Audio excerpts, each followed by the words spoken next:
Welcome to the Lorehounds. We're your guides to the dance of dragons. I'm your host, David. And I'm Jean. Yes. Hello, Jean. How you doing? Hello, David. I'm good. How are you? Okay. Good. Well, this is our coverage of the final episode of season 3 of House of the Dragon, the Treasons at Tumbleton. I don't know, man. It's been a heck of a season. I got nothing pithy to say. We'll just have to get into That's fine. That's fine. It's been a week, hasn't it? Gosh. We were up visiting some family in Maine, and then we were scheduled to record on Monday, but my laptop decided to pack up, and so here we are on Wednesday, putting our thoughts together for the season finale of season finale of season 3. Yeah, season finale. It went so quickly, don't you think? It was long and short at the same time, I suppose, and because I dropped in a little bit late because Alicia covered me for the first couple episodes, the first 2 episodes. Yeah, and then I think you and I are just gonna kind of keep rolling on because Lanterns is slotting into Sunday 9 p.m. slot. And what are we doing on that? 8 episodes? Fun time. 8 episodes, man. All right. Yeah. So it's going to be a change of pace. Episode 1 goes. Let's see how episode 1 goes, you know? Let's go. Yeah. We'll see. We'll hang tight. I mean, the trailers are looking good, so. They are. I'm very hopeful for the show, so yeah. Yeah. I haven't seen any advanced. I don't know if anybody's got any advanced copies yet, so I haven't seen any pre-news. Yeah, I haven't seen anything like that either. They're probably, I'm sure there's embargoes in place, so they're probably waiting for waiting for the time. But anyway, so that's us. We're going to keep rolling on, Jean and I. Of course, the Lorehounds continue our Hot Lore Summer, Too Hot to Lore. Alicia is deep in the silos with Luke. Did you guys do some Spider-Man recording as well? Yes, Superman we did. Recording. So we got Supergirl. Sorry. Super people. Super Spider-Man. Again, great movie for anyone still out there that contributing to the over $1 billion it's already made. Did it break records? Oh, it's over $1 billion in almost 2 weeks.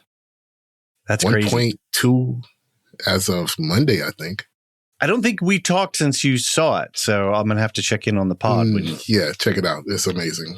Amazing movie. All right. Well, that's a lot of fun. And like I said, we've got Lestat happening. Of course, the Lorehounds are an independent podcast, and subscriptions are the best way to support us. And you get all kinds of bonus content and the warm, fuzzy feeling of knowing that you're supporting people like Jean and Alicia and others who are podcasting their guts out. We have a feedback email. I feel like I'm a little bit like stumbling on here because I've been on vacation for the last kind of week. So I was like, I'm trying to pick up this thing. So where can people hit us up, Jean?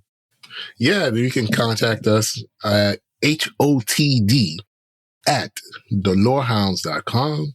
You can also get at us on our very vibrant Discord. Please, you can send us an email, a voice note, anything at all. Any feedback is welcome. Your thoughts, your ideas about where the season went right, where it went wrong, we would love to hear them. So, I dropped in on the Discord today just to see what's going on. Obviously we were, I couldn't. There was too much. I don't know how Nancy's going to sort through some of that stuff to get us some. It was feedback. There's a lot. Ooh, people have thoughts. And I don't know I haven't been able to take the temperature of the thoughts because it's been so, it's so voluminous. I don't even know where to drop in on the conversation. Oh, I think it was well. The season itself has been well received for the most part. There are quibbles, of course there should be. Things that worked a lot better than other things that didn't work at all, at least for me. So, yeah. So I think we have to talk about how we're going to cover that too. We have a couple nights away again, family stuff. We've kind of had to change our plans, tech issues and other life issues. And then I think we're going to bounce again for a couple of days, but then we'll be back. So maybe we'll see what's going on the weekend. But you're up for some vacation too, I think. So yeah, so stuff. I'll be able to hit the record button while at the beach. So okay, right on. I've been there. I've done that. So next week we can definitely get something going Monday, Tuesday, Wednesday. All right, we'll figure something out. And it gives people time to write in and send in those voice notes. Right. And we'll have a nice long conversation about the season overall. We'll use your feedback as sort of the season wrap-up final podcast. But of course, we do need to make some time to hop over to see the Dungeons and Durags guys, because I believe they're also going to be doing some Lanterns coverage. So it'll be fun to kick it around with them. And I believe their season finale episode is already out on the feed. So go check that out. I have not yet listened to it. I have not listened to a lot of commentary on the episode yet. I've been trying to just enjoy the episode for myself. And then I think I'll go back and listen to some other podcast coverage. But Jean, what did you think of the final episode? I thought it was good.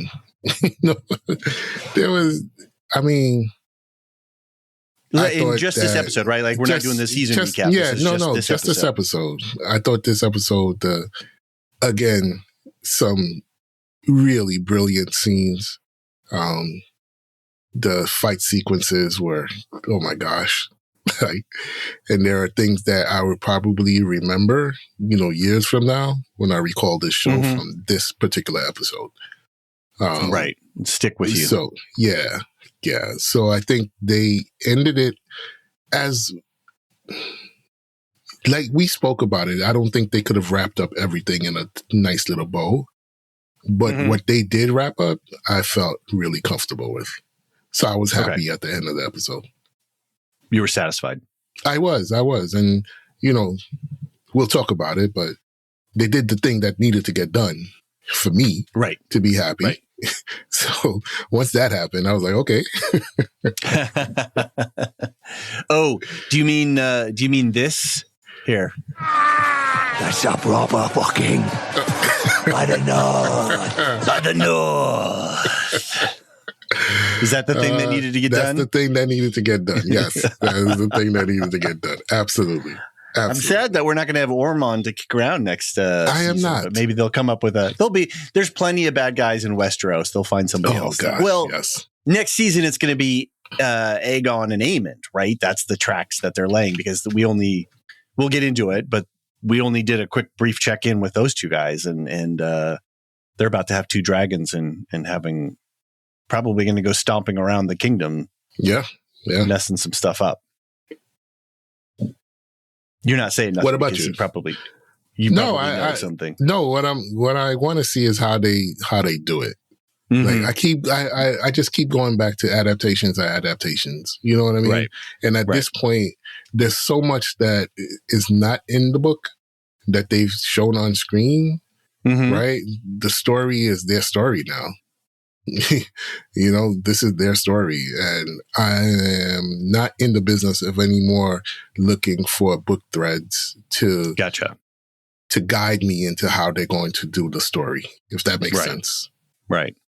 They've clearly set the alignment up to point at Game of Thrones, so that the train runs straight through on that track. I mean, we got lots of stuff to point us in that direction, but yeah, it feels like, and having not read the books, I don't know, but everything seems to be making logical sense. I mean, there's obviously the things that we talked about last episode that we don't like, but that's just what choices that they've made, and we just don't like them. Yeah. Right. That's just what that is. So I'm anxious. I'm hopeful, and I'm really, I want to see how they tackle this next chapter of the history. So, yeah. Right.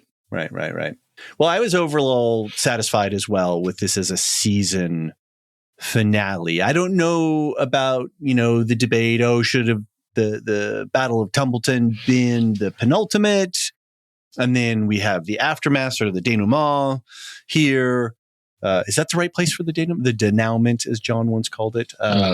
but the sort of the letdown, it's been a long time since I took an English class. I don't remember where all the rising action and the denouement and all that stuff is.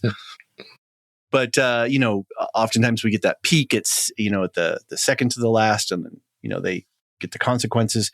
So here we've got a whole bunch of action that all came together. And then we've got, not cliffhangers, but we've got a lot of open threads. Yeah. But I don't feel unsatisfied with anything. No. I don't feel like, oh man, why didn't do that or whatever. I was like, oh, it all resolved well for me. And I'm just annoyed that we have to wait 2 years now to get to the next part. Yeah. Yeah. That's the only thing that I was frustrated with. But knowing that we were going to get the next season, it's going to be the wrap up and all that, I felt, I don't know. They landed the season for me, I think, overall. Yeah. So, yeah.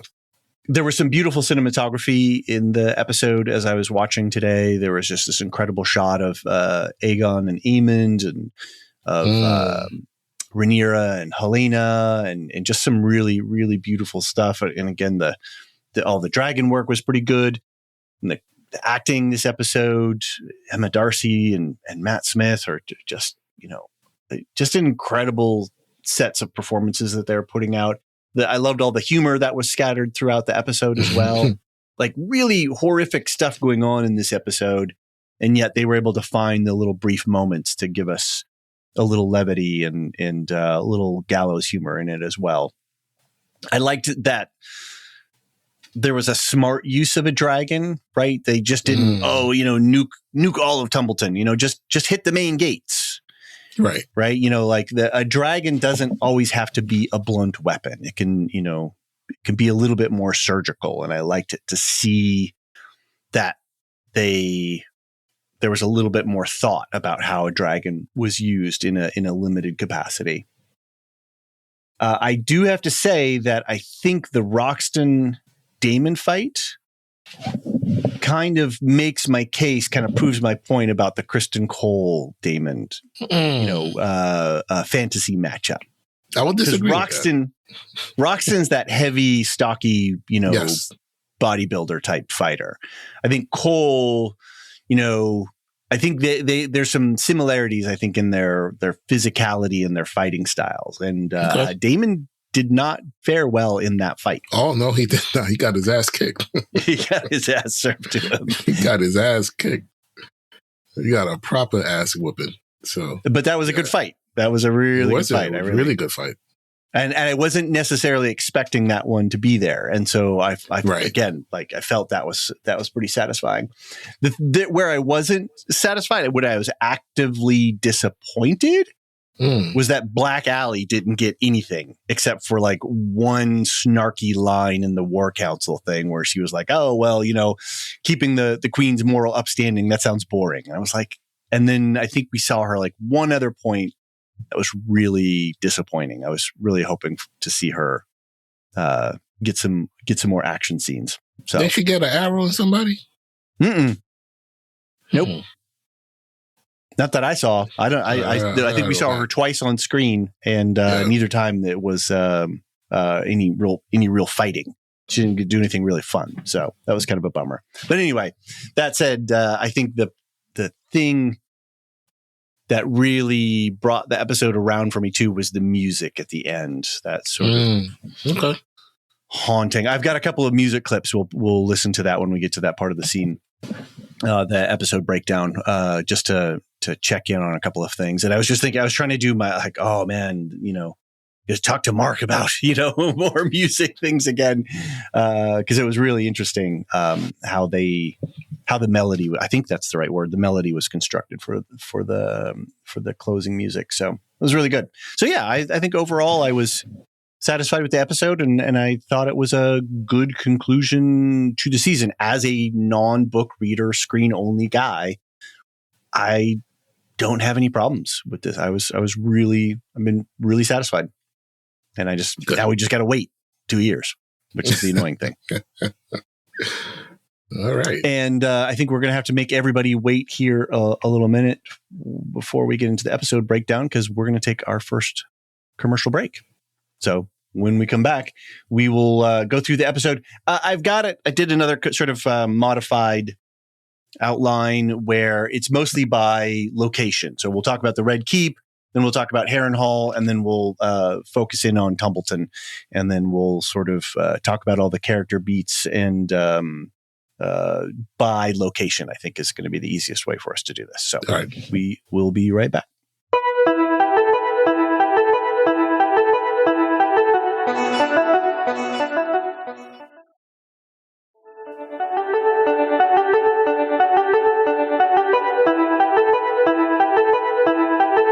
And we're back. Jean, let's start with the Red Keep. Orwell wakes Rhaenyra with news of Aegon on Sunfire, and then she's got a little panic attack, and then Daemon calms her down. What did you make of all of this? I gotta say, Orwell, like he's the MVP. Mm-hmm. Like he's the only one that's getting the news. You know? Right. Like he's getting the news. He's like, yo, let me tell you what I know, you know, and what I heard and what's happening around you. And he seems to be, this episode and a few episodes as well, he seems to be the only one who's really, you know, in tune with what's happening around her. You know, with Alicent and Helena and, you know, just, and then bringing her this news, waking her in her bed saying, look, we got an issue. You have a problem here. Let's deal with it now. And we gotta get out in front of this. So he's the MVP of the small council for me at this point. And not Alan? No, not Alan, because Alan is, the reason why I say not Alan is because Alan is, when I say I'm still comparing him to Corlys, and I don't know if Corlys would not have been more effective in the role. Like Alan is doing things not simply based on instinct as a politician. He's doing things based on, okay, what would my dad do? Almost. Like he goes to Corlys to talk about getting men from, you know, bringing the Valyrian men to troops to, you know, King's Landing to shore up, you know, the King's Guard or the Gold Cloaks, excuse me. Yeah. So, and even in the small councils, his council is not all the time, you know, heard. You know what I mean? Dutiful. Yeah. Thank you. Yes. Yes. As he says to Bela, I think a couple episodes ago. And I think Orwell is actively looking for things, whereas I don't believe Alan is actively looking for things. Right. He's responsive. Yes. So that's why I say it's Orwell and not Alan. Gotcha. Were you struck at all by the language that Rhaenyra used in this? He has risen. Actually, I have a little bit of a clip of this. Hang on. Let me play this one. He has risen. Aegon, Sunfire is alive. Out. He has risen and resurrected and all this stuff. I thought it was just, it codes very strangely for me in this circumstance because that specific phrase is such a Christian coded thing.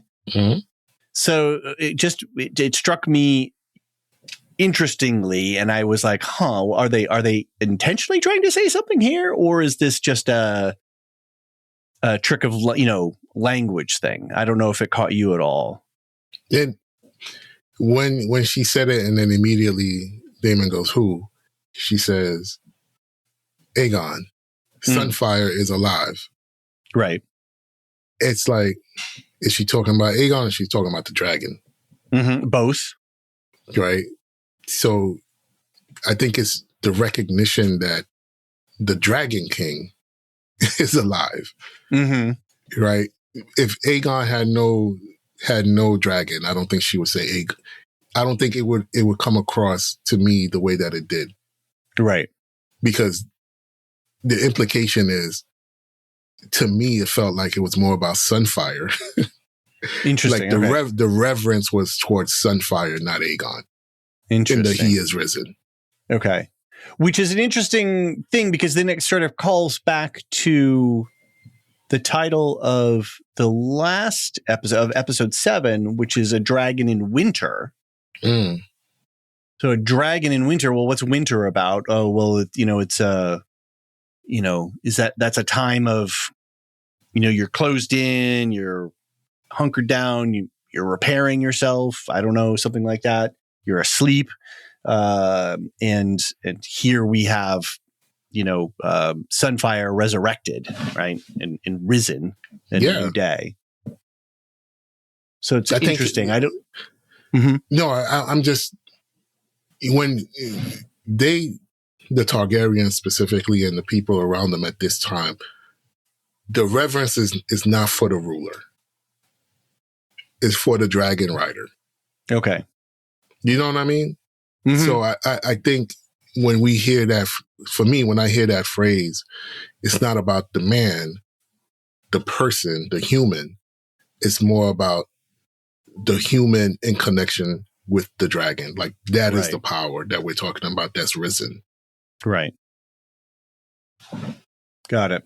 Well, interestingly enough, too, the title of last episode of episode 7 was A Dragon in Winter, which there's a play, I'm sorry, a 1966 play, and then a film that came out a couple of years later called The Lion in Winter. And I think Nate referenced this in a Discord discussion, but I don't know that anybody really dug into it very much. And I guess if I'm reading the internet right, Lion in Winter is about an unresolved succession claim. It centers around Henry II, and he won't name an heir. And so then the heirs, I guess, sort of get into some conflict, which is basically what we have going on. What we have in this story. Yeah. And that, Henry's flaw is that he can't bring himself to act decisively, even when his own children are, turning against themselves and against him. So that sort of tracks into Viserys, not being affirmative in his demonstration of Rhaenyra's, succession claim. Right. So, and I don't know how much that sort of ties into this, but I think there's some other interesting things too, where we get it, and we'll talk about it later, but sort of myth versus fact. Rhaenyra holds the crown and she's there, but the mythology of Aegon seems to be greater than her actually being the person in the Red Keep and the thing that she's been actively working on for all this time. I think that you have a point to that as well, because I'm not sure if it was Orwell. I think it was, because at this point the Ravens have gone out, so people are already talking about it. Yeah, exactly.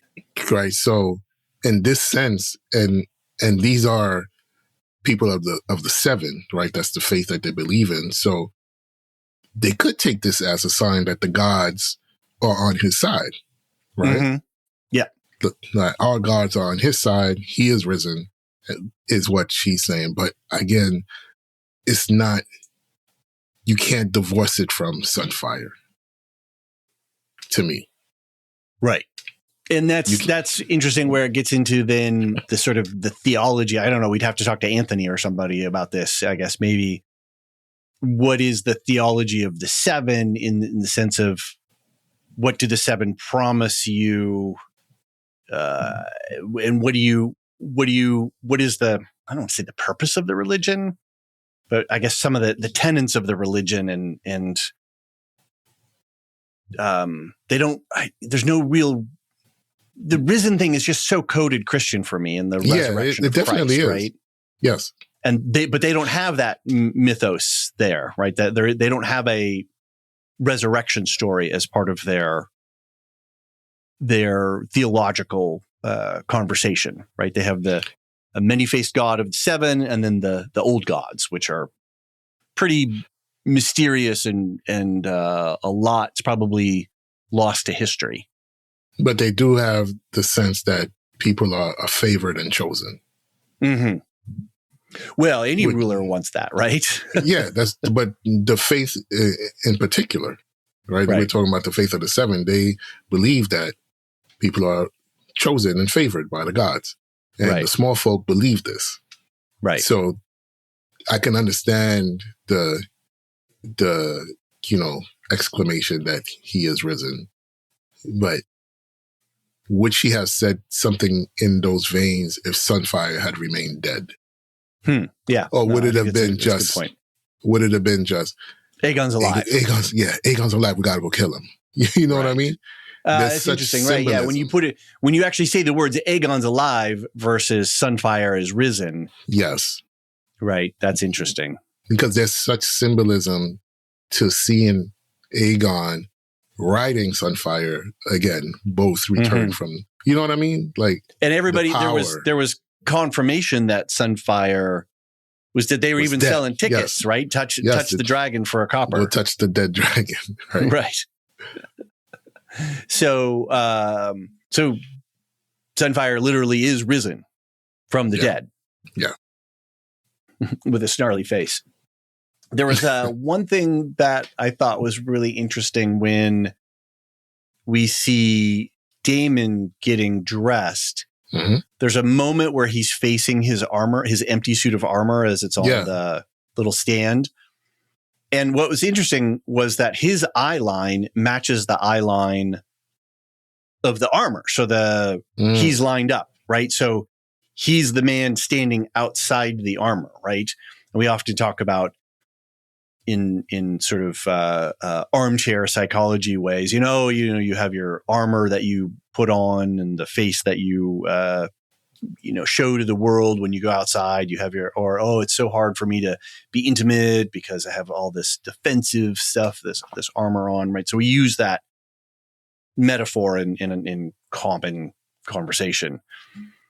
So it's interesting to see Matt Smith unarmored, right? And he's looking at his armor and he's looking at this image of himself, this thing, this version of himself. And I just thought it was a really nice way to foreshadow some of this self-examination that Daemon's going to go through later in this episode when he's in Tumbleton and he's sort of, having a moment after he has that fight with Roxton. So I just thought it was a really nice visual language coding thing to say, hey, Daemon's got a journey to go through on this episode. Nice. And then just their acting, just Emma Darcy and Matt Smith's acting. Amazing. Just incredible. Yeah. And this is it, right? This is the moment where the theory of the case, where Rhaenyra finally figures out a theory of how to rule, right, is to claim her power, her dragon power. And she ultimately then, we'll get there in a minute, but then she's going to dismiss Mysaria. Right. And she's eschewing Viserys's hold over her. Right. So in this moment, this is the test. This is the crucible. Yeah. She said, I've been being tested. And Daemon's like, no. This is the test now. How you respond here. Do you step into your power or do you allow Aegon's resurrection or Sunfire and Aegon's resurrection to knock you off your game? Right. And it seems like she steps into it. No, she stepped into it. And then she told him, man, don't make me look bad out there. Don't make me a monster. Don't let them call me a monster. Do what you got to do, but don't let them Which call is me part a of monster. her learning that lesson of power. Yes. She understands now. And that sort of goes into the thing. I think we talked about it earlier in an earlier episode. The whole quote of, will no one rid me of this turbulent priest, the King Henry II quote. Boy, two Henry II quotes here in one episode. We're talking about the Archbishop of Canterbury. this idea that, a ruler's offhanded comments go any which way. And this time she's like, no. Let's narrow the scope down and let's be a little bit intentional. Don't make me look bad. Don't make me. And that's her maturing in her power. And he listens. Yeah. Because he could have done something, but he didn't do it. He actually was, and that goes back to that smarter use of the dragon rather than just using it as a blunt instrument like Ulf does. He uses it very surgically and just to do one thing, which is to take out the main doors. Okay. Rhaenyra leaves, and then she's got a little confrontation with Bela over Corlys. And then Rhaenyra gets a little queenie and lets Bela know that she's being inappropriate. What did you make of this scene here? I'm glad that Bela, told her about herself. Mm-hmm. Like, yo, you are wilding out. You know what I'm saying? You are treating my grandsire really poorly, my sister like shit, and me. But then it shows you Rhaenyra just saying, nah, you're not going to talk to me like that. And you're not going to talk to me like that. You know what I'm saying? Like, you better respect. Child. You better have some respect, not only because, she's older, right? But I'm the fucking queen right now. Like, yeah. Nah, you want to have these conversations now? Mind your spot, mind your place. Like, why are we having these conversations now? Why are you bringing this up now? So while I'm walking, you see I'm walking with a purpose. We've all been there. We've all been, our minds on one singular thing. Yes. And someone's walking beside you and they're getting at you and they're getting at you. And you turn around like, yo, what the fuck? What are you talking about right now? Or you're trying to emergency resurrect your laptop, and then your child wants to complain about something in their bedroom that's entirely inconsequential. No, that's not consequential. But I need to apologize to my daughter. I had that exact same moment yesterday. Yeah. Okay. So yeah, it's and it's Bela finally saying, I've had enough of this shit. You know what I mean? I've had enough of the cold shoulder. I've had enough of, walking around on eggshells while you're treating the people that I love like crap. And using them up, throwing them away. And using them up and throwing them away. And is now the right time to have these convos? I don't know. You got to have them when you're ready to have them. And she was ready to have it, but Rhaenyra was not trying to hear that shit. Like, go to your room. She grabbed her by the face. Yeah. She was like, no. Like, go to your room. She pulled a Jace. Like, lock her in her room. Mm-hmm. You know what I'm saying? Like, what do we... So, I just can't imagine Bela and Rhaena are in such... They're both in a very bad place. For different reasons, but they all surround Rhaenyra. Mm-hmm. And that, to me, is the biggest tragedy for them, because it's not of their own doing. It's really because of Rhaenyra's goals, Rhaenyra's objectives, her claim, her needing to be on the throne. Everything is about her. It's almost like she's prickly, like the throne's prickly. Right? The throne is gonna cut you. Rhaenyra is gonna cut you. The closer you are into her, the more likely it is that you're gonna get a nick, a cut, or even maybe a flesh wound, or get kicked to Pentos or something. Well, that was deserved. So I don't. We'll talk about it, but that shit was deserved. But just But yeah, the proximity to the queen, the proximity to power, the more you're proximal, the more danger you are in. You're in, yeah. And you can't be friends with the ruler. Sorry, go ahead. And I like Bayla standing up in this moment. Mm. And when she grabbed her face, you could see in her eyes was like, yo, but you can't, what are you going to do? Mm-hmm. You're going to, knock her hand off you? You know what I'm saying? Like, what are your options in that moment? No, you can't strike the ruler. Right. What are you going to do? You're going to look at her with all that hate in your eyes, and you're going to file that away. You know so this is interesting because one of the other things, so a couple of things came out of the scene for me. One is that neither of them were wrong. So they were both saying a bunch of stuff at each other, about each other. Mm-hmm. Neither one of there was nothing that was untrue or off the mark that either of them were saying. Yeah, you were out on patrol, but my enemies have grown stronger. But you're driving us to, exhaustion, and you're using my family and throwing them away and all this stuff. Both of them had real things to say about each other. Neither of them were wrong. But then the other thing that really caught me was, man, if you keep treating your dragon riders like this, you're not going to have many dragons at the end of the day. You keep walking around saying, I got 6 dragons. And all of a sudden, no, you don't. Right?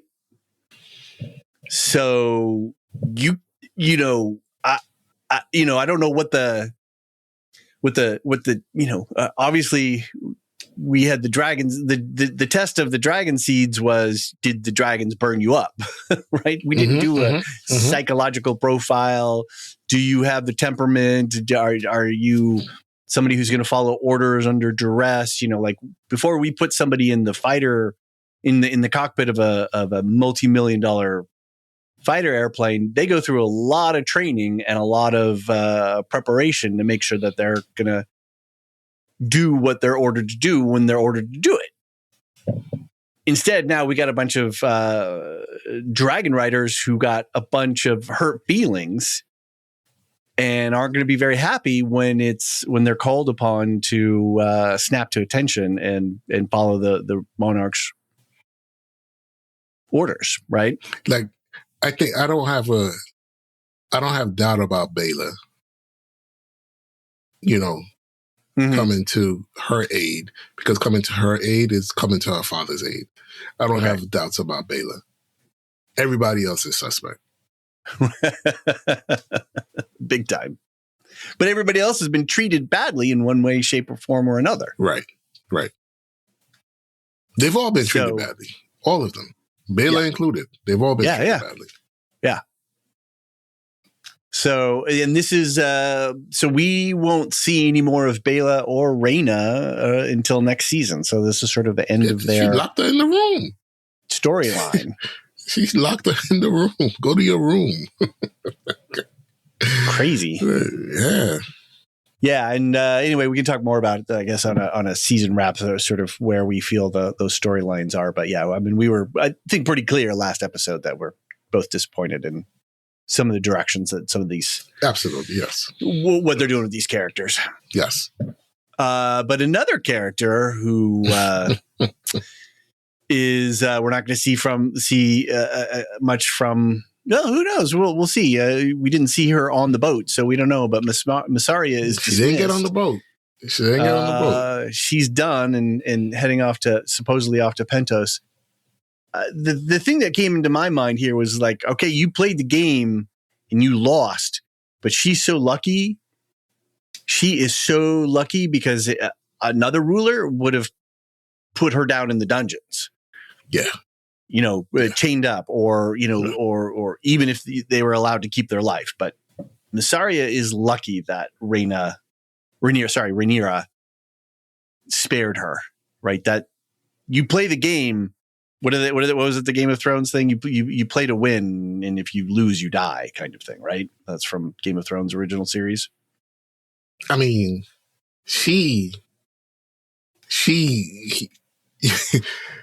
I was hesitant to say she was a poor mistress of whispers throughout the season. Right.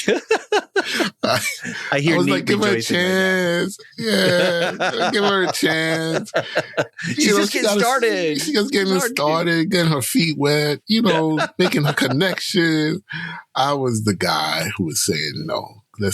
I was there right with you. Brother.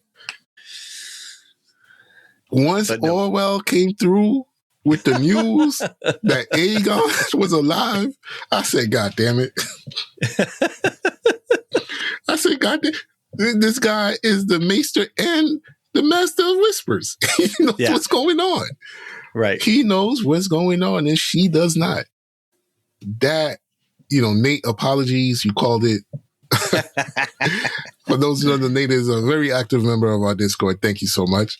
And Nate called it. She is terrible at her job.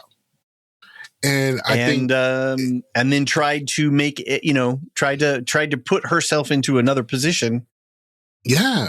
And be a proxy for the queen and tried to be the queen's lover. And Rhaenyra wasn't having it. And was trying to angle for that other theory of power. How do you, Rhaenyra, rule? How should you rule? Your power is with the people, so be with the people, and that didn't work out so well for Rhaenyra, or she didn't execute it right. I mean, we can save those judgment calls for later, but at least that theory of the case, Rhaenyra has decided is not working for her. So not only not use that theory, but also dismiss the person who gave me those ideas. Put those ideas forth and tried to get me to follow them. Look where it's gotten me. Yeah. And you don't even tell me Aegon's alive. Come on. Right. How you don't know? So she deserved to be shipped to Pentos. I'm sorry. They told her she was going to get a castle, enough money for a castle. Man. And, at all her stuff. Day, like she gets to take her clothes and everything. All her stuff. Like you got a huge pass. You got a huge pass. Yeah. And what does she do with it? You know what I mean? She bails and runs. Yeah. No, we can talk about it in the next one, but right. She was foul for that. She was foul. That was foul. So Helena gets called back from the Godswood, and she sees a pale mare in the courtyard, which recalls her dreams from the other episode. And then as she passes Massaria outbound, Massaria gives her a very dire warning, which is to not trust the queen because you are pregnant and you are going to be hostage. That's foul. That is foul. That she said that. So you don't think Massaria should have done that? Absolutely not. Okay. Because the only reason she did that is because she was getting kicked out. Mm-hmm. Right. She did that shit out of spite. She didn't do it for caring for Helena. For Helena's well-being. No, absolutely not. Maybe try to score a point with a high tower. Right. When Allison gets back around or whatever, and Helena, hey, I made sure I tried to warn your daughter and da-da-da. She did that shit out of spite, man. Mm-hmm. And that was messed up. That was messed up. Well, and I think that's the real note that Massaria. So when Massaria drops that for Helena, that's the thing that kind of seals the deal. Yes. In terms of course, what is my next course of action here? What is my next step? Right. No, my mother's not here. What do I do now? Well, I don't even think, even if Allison was there, I don't know that it would have changed much. And I go back to, we were discussing her dreams on the last episode, I think it was, right? So we saw the dream of her on Dreamfire's back. burning a bunch of people, a big mob at the Dragon Dome. And the dome. The claw. We can call it the claw. I don't know, I'm being silly. The premonition, and then her baby being taken. So those were like premonitions, right? Those, I think, were things that could have potentially really happened. She sees the mayor with holding the cart. That sort of triggers that. So I think that's interesting as well, because the pale mare is just generally a harbinger of doom. Yes. But for Helena's specific case, this is the undoing, right? Because it's like, oh, here's this moment when I get told this thing, and then that's what, right? That's my deciding factor. This is when I make that decision. Right. Whereas the winter is coming stuff, standing, with the chickens in the little, by the little house and stuff, that's just that broader context that she can't control, right? That's way somewhere in the future, but that's metaphorical, right? That eclipse and that winter storm coming and that horse and that house and the kids, right? Those aren't real things, but the other two things were potential realities. She did not want to burn anybody. She does not want to be a bad person on Dreamfire, Dracarising people. She does not want her child to be taken away from her. Right. Those things were concrete and real potentials for her. And instead she says, I'm not going to let that happen. And the only way that I can let that not happen is the decision that she ultimately makes, delivered by Massaria, who says that thing out of spite for Massaria's own purposes. Yes. So I think it's a really interesting little scene here. I mean, it's a real quick moment, but man, there's a bunch of threads that tie together in this scene. But then we get another really interesting scene, which is Rhaenyra trying to get Helena to eat. And then Helena kind of this whole interesting question with this beetle metaphor story thing. But then Rhaenyra decides to have the guards force feed her, which is really ugly moment. It was like, oh man, I was like that. This was a hard scene to watch as Rhaenyra leaves the room. Definitely. Thoughts on this conversation in any particular aspect? I got a few notes. Yeah, just you're just seeing Rhaenyra just coming to the conclusions that she has to be harder. She has to be more unbendable, less flexible, less caring in order to rule. Right. In order to solidify her place. Like, there is no room for tenderness here. Like, if I want to sit on the Iron Throne, I have to rule and lead in this way. Mm-hmm. Because anything else is not going to get it done. And just watching her sit with Helena in that moment, and then when she gets up and she's like, I don't want to do it, but you're going to make me do it. You know what I'm saying? Mm-hmm. And then she gives the guards the nod, and then she just walks out. It's like, fuck it. Well, I told her. You know what I mean? Like, I could see earlier in the season or season 2, her trying to be like, please do this, think of the, you know what I mean? Think of the baby. Reasoning with her. Don't make me have to do this. We don't want to do this. Please just take a bite. This Rhaenyra, no, she's not doing that. She's like, all right, she's got too much to do today, too. Too much is happening. Aegon, Sunfire, too much is happening. I gotta go see the High Septon. I can't be all caring. I cannot. So you don't want to eat, we're going to make you eat. And that was really tough to watch. And Helena's,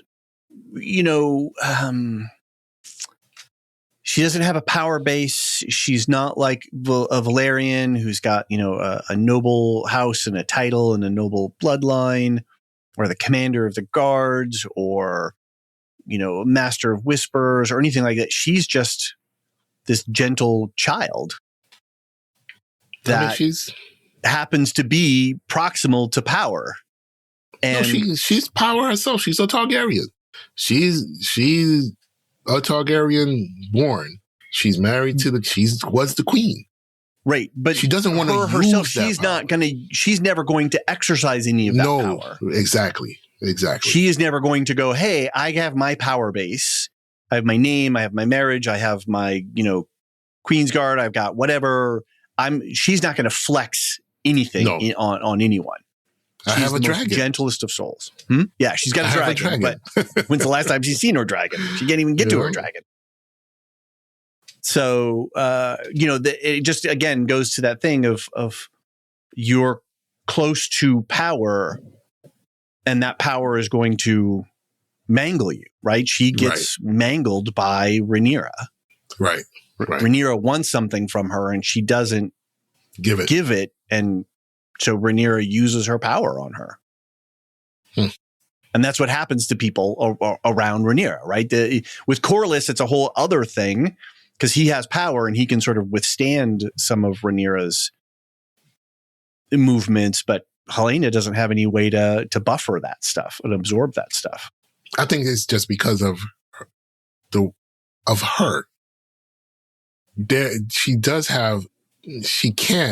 She could, but that is not her nature.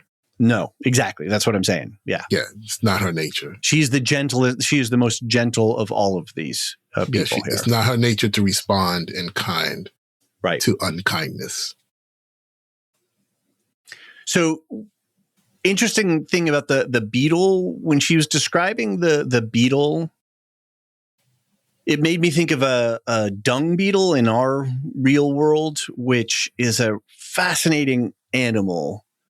And when you see them, they're, at least the ones that I'm familiar with, they're sort of largely black, right? They're kind of plain looking. But then as you watch them and you move around and look at them, they have an iridescence to them. So as you change your position, you see different, they can be really beautiful and very colorful. But if you just look at them normally, they're black, but you have to sort of get the right angle, and the way that the light sort of reflects off their carapace and wings covers. Right? What is the carapace? No, that's something else. I don't know what their wing covers are called. Anyway, it's super interesting, and they are literally transformative animals, right? They transmorgify dung into, life-giving stuff. They are critical to ecosystem functioning. Right. And so it made me think of a couple of things. Why does Helaena bring this up? She's kind of testing Rhaenyra in a way, kind of probing her to see, like, are you really interested in this small stuff? Are you really interested in what I have to say? There's very sort of Thoreauian, still moments of life here where truth and wisdom can be derived if you just pause and think about it or be with something. But instead, Rhaenyra is just, infantilizing her again and going, oh, that's nice, dear. We'll go look for beetles later on, right? And just treats her like a child. And Helaena is like, okay, clearly we're not talking here on the same level. So that's it. The conversation's over. I'll just go back to doing my needlepoint. And that's, it was just a really interesting thing. And so like like you're saying, Helaena does have power. She's using her power in this moment, but it's a big mismatch between her and Rhaenyra, right? That Rhaenyra is not recognizing the power that's before her in a lot of ways. And then she tells us she's ugly. Yes. And that's the other thing about the beetle thing is that the beetle, especially a dung beetle, could be seen, oh, it's dung. It's like it's cleaning up poop, right? But in fact, it's a really beautiful creature and it does this really beautiful thing. And if you can see that, if you can see into the wisdom of that, then that that says something about you being able to be present to, and then it goes into this whole thing too of perspective, right? What is the point of view? What is your point of view on something? And when we've talked a bunch about this, that dreams without, facts without context are meaningless. Same with dreams, right? When dreams are interpreted, there's so much that's left to the interpreter and their point of view. I think I kind of agree with that. But what I will say, like in this scene in particular, as far as like the power imbalance that we see between the two of them. Yeah. I think Helena, in saying all these things that she's saying, was really, in a way, telling Rhaenyra, like, you are not chosen. Interesting. Okay. You want to hear me tell you that you are. Right. She's looking for affirmation. You're not going to get it from me.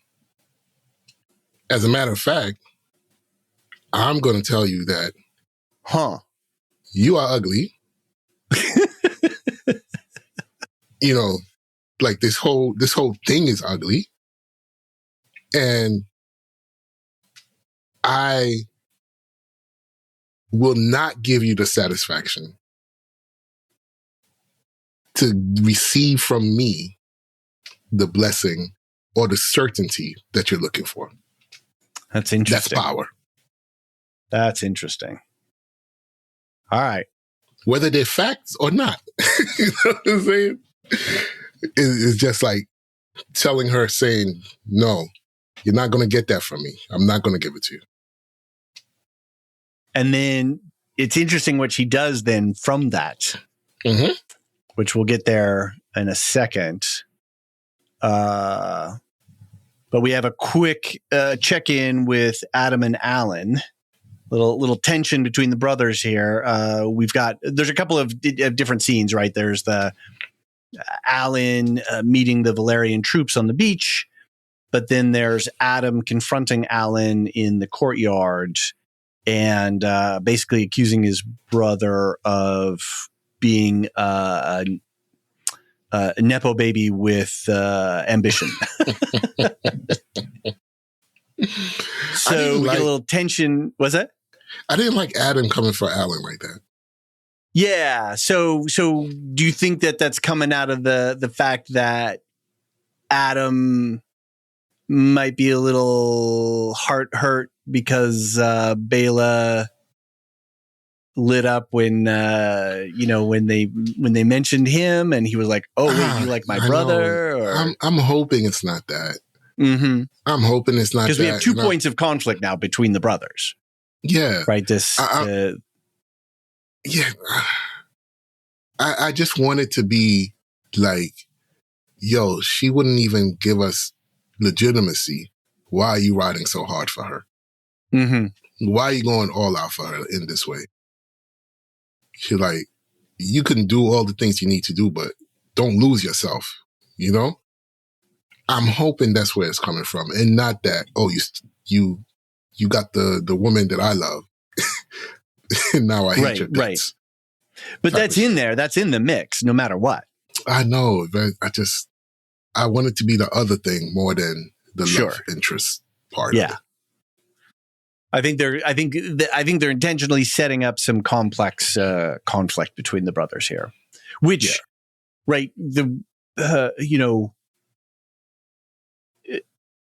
and again, not knowing the book material, but just reading what they're putting out in front of us here, things aren't going well with the dragon seeds.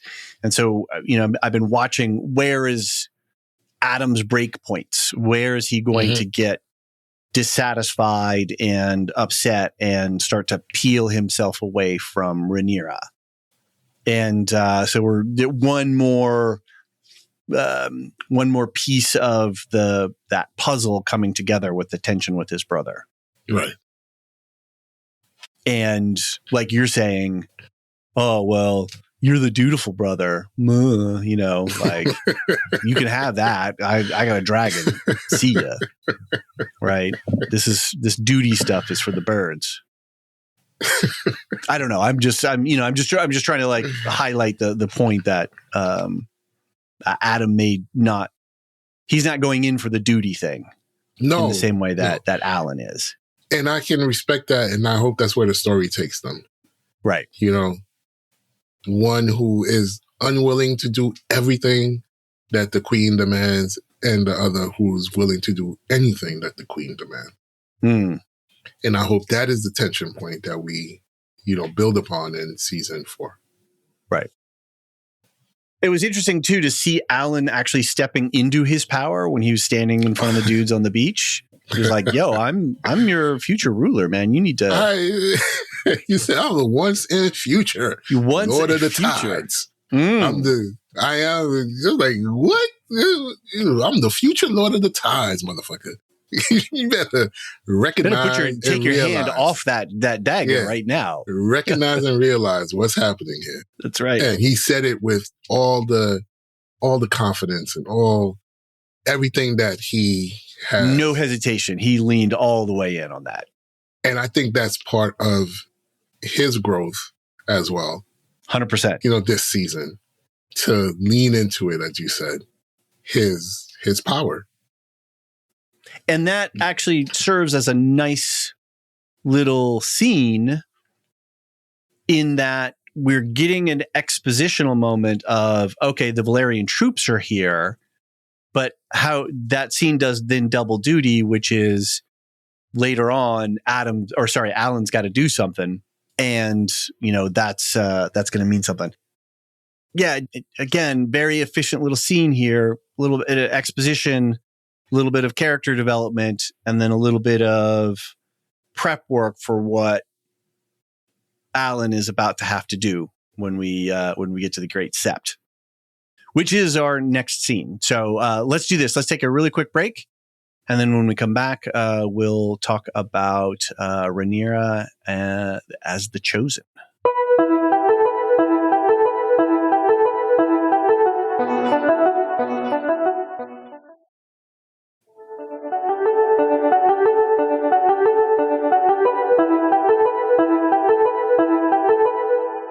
And we're back, and Rhaenyra marches on the Sept, has Alan kill the High Septon, and then just declares herself the prince that was promised. What did you make of this whole scene, Jean? Where are you at with this? It's one of my favorite scenes in the entire season. Interesting. The entire season? Yes. Okay. Not even the episode. That's entire season. So tell me more. I just love the way that she speaks with Alan and how she just knows the words that he needs to hear in order to get him to do the thing that he doesn't want to do. All right. So the scene with the Septon or the scene of her out in front of the people? The scene with the Septon. Okay. Got it. The scene with the Septon. When, I believe she puts her hand on his chest and says something to the effect like, don't be afraid of their gods. You know, you are the blood of old Valeria. He needed to hear that in that moment for him to do the thing that he had to do, was to kill all of them. So, and the look on her face, like, she has this look on her face like, yo, this is what we do. This is what we do, Alan. You are part of what we do. And he's been waiting his entire life to hear this is what we do from these people. And she knows that. It was just masterful manipulation to get Alan to strike straight them up down. Murder that dude. Yeah. And I just loved it. I because you can see him wavering, and then she just puts her hand on his chest like, you have the blood. Like, you don't answer to these gods. Your gods are far a whole greater. different thing. And then it's like, and I immediately was like, how the fuck can you tell him that after you refuse to give him legitimacy? You know what I mean? I was so upset. I was so mad. I was so angry. Like, how could you say that to him? To him of all people. You say that to him. But that's what he needed to hear in order to do this thing that you know he didn't want to do. You could see it on his No, he eyes, did. Clearly, he was hesitating. Yeah. And she put all of that to bed. Just by saying. In a moment, in a blink. In a blink. You're one of us. You are one of us. The thing that you've been looking for your whole life. Yes. So she's tested, right? And part of her test is, can she step into her power? And this is part of her power, is to have people do her will. Have Damon go to Tumbleton. Have Alan kill the High Septon. Yes. You know, close the window on Helena, right? Yes. Which we'll get to later. But that's her. This whole episode was her test. Can she step into her power? Can she really do it? So we got to talk about the prophecy here for a second. So I got an audio clip of her. If your world is to survive, I must light the way. Because I am the shield of the people. I am Rhaenyra the Chosen. Nike, Kivio Darlaros Ixan. So I thought a couple of things here that was interesting. We could definitely talk about the fact that she's cloaking herself in the mantle of the prince that was chosen, right? The one that was, being the prophecy, right? Which we know is not, because that's much later. But something else that two other things that really struck me was, one, word choice, and two, using prophecy and mythology to legitimize your rule. So really quick on her word choices, she says your world. Like, I'm not from your world. I am from outside of your world, but I am your shield. I am here to save you. Your world. If your world is to survive, I have to light the way. Which is the Hightower motto, which I thought was really interesting. So she's co-opting their language, which she's about to be in a big fight. You know, her forces are about to be in a big fight with the Hightowers, right? So I thought that was a whole interesting little thing. Your world and light the way. But then the other thing, how did all this kick off? How did this all go bad? Was that Alicent misheard something. And so she says, oh, his dying words were blah. And they used that. They ran around with that everywhere to say, hey, Aegon's legit. Because, Viserys on his dying thing, and nobody else was there to hear it. But his wife said that he said it. So it's cool, y'all, right? Like, just take it on faith. So what does Rhaenyra do? She's like, oh, hey, guess what? There's a prophecy that says I have to be the ruler. Y'all don't know about it. Y'all haven't heard about it before. It's a secret that's been passed down, to a bunch of us. But guess what? It legitimizes my rule, regardless of what the guys behind me in the big old sept here have to say. So this idea that you can just sort of pick up something somewhere. Oh, this holy book on this page says I hear the voice of, right? There's all, people pluck things out of the air, just say, hey, this is what legitimizes my ability to exercise power. And you need to, heal to what I have to say. You need to heal yourself to me. So I just thought that was another interesting thing, as Allison just goes, oh, well, I heard this thing, so it must be true. All these people are going like, Rhaenyra says there's a prophecy. What is this prophecy thing? I don't know what the fuck she's talking about, but she says that she's legit, right? Because the prophecy, I don't know. Right. So it just a note on power and where does power come from and what do people believe in power and how you justify your power and how you justify your rule. So, and to your point about the word choice with Alan, it's like a me and you thing, a us thing. Mm-hmm. When she's in front of the small folk, it's a I. There's no we in this. Nope. There's no we in this. There's no us in this.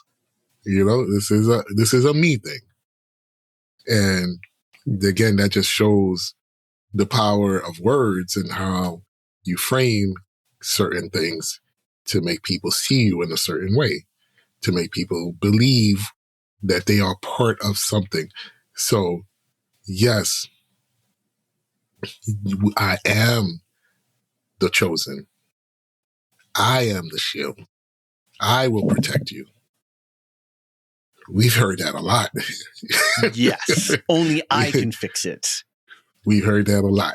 And when we pair it with Ormon's story arc and the way that Gwen and Darren are reacting to it, what does he say? What does Gwen say last episode? Something about, the follies of some ruler that then we, the rest of humanity, have to suffer the fate because this mofo over here has these delusions of grandeur, right? And everybody gives that person their power, and then that person drives us to ruin, right? Like 70 million dead around the world from World War II, right? 70 million people. Like, it's just unfathomable, unimaginable, and it had repercussions for decades and decades and decades. We're still living out the repercussions of World War II. Right. Because one guy over here and one guy over there had these crazy ideas about having total power.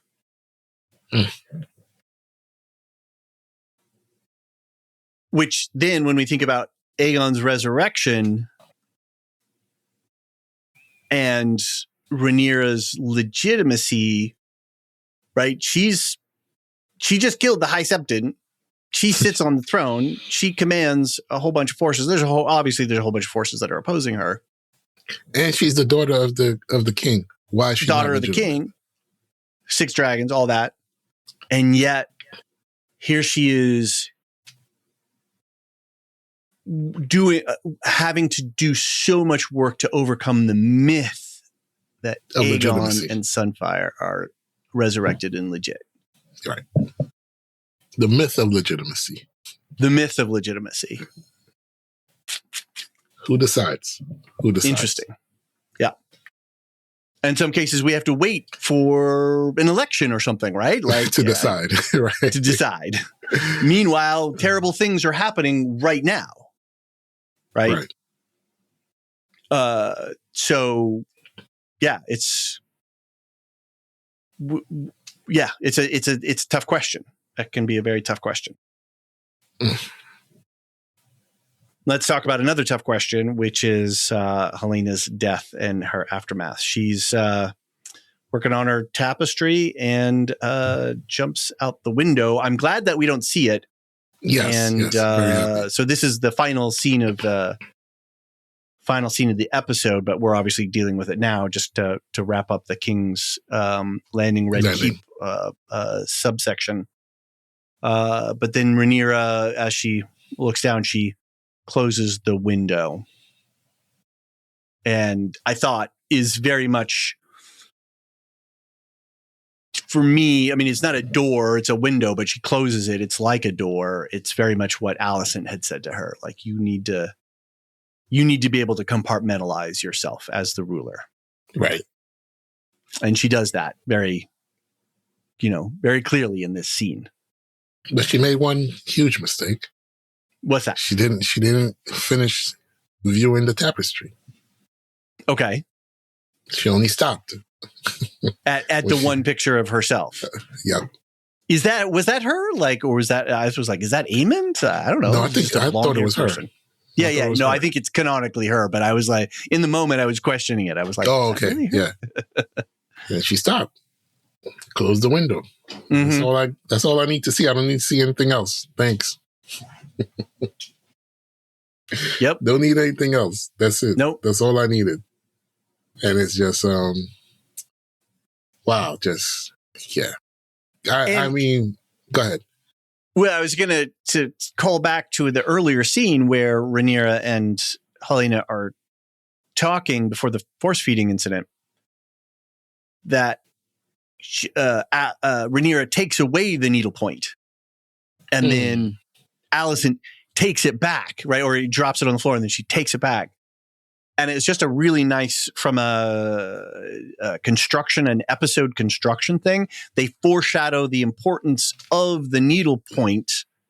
And they did it even last episode. They foreshadow the importance of the needlepoint, mm-hmm. and it plays out its own little sub story here to when Rhaenyra picks it up and thinks she interprets that she is the chosen one because Helaena has stitched her into the needlepoint. Exactly.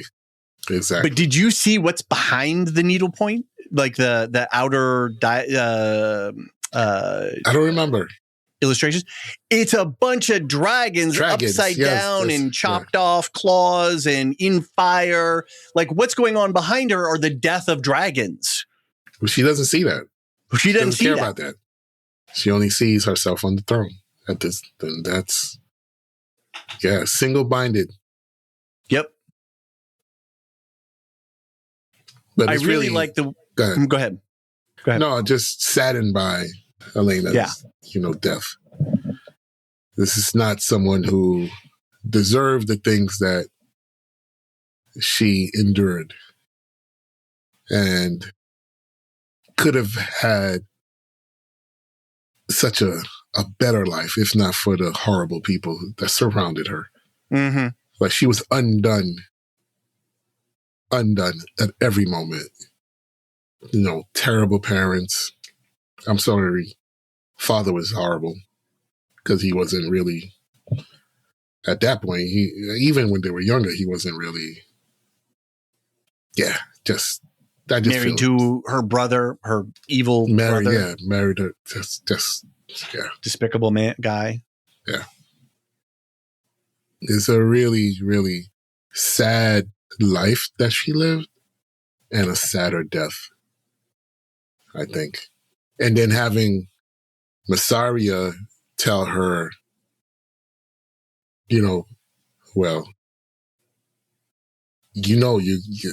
can't get away. Right. Like, you're not getting away. You can't get away. They'll never let you go.